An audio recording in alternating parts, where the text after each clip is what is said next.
So next, I'm suspecting my friend said, Amaya Bol.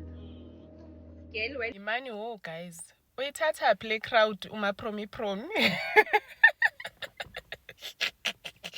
Yo, guys, ngeke.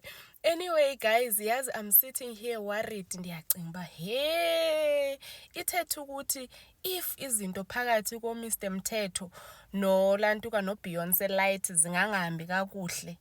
One thing for sure, promi uzawucima afana uba uBeyonce Light ebelaya yena.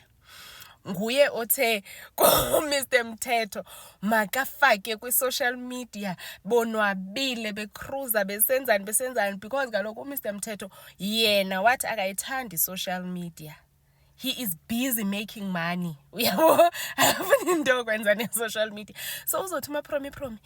So ke ngoku ebemforced ukuthi mabangene kwi-social media amposte phaa kwi-social media athi makathi kuLantukile siyadivosa mna naye cimbulaya mna endihamba behind ecuma ndizamyeka ke monaka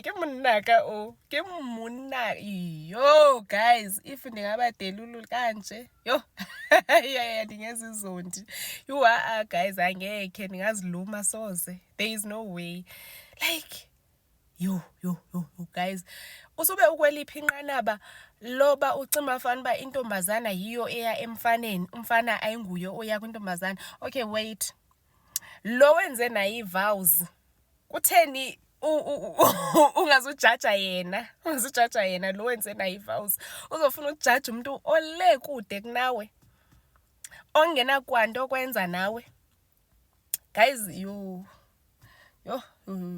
ngeke guys ngeke.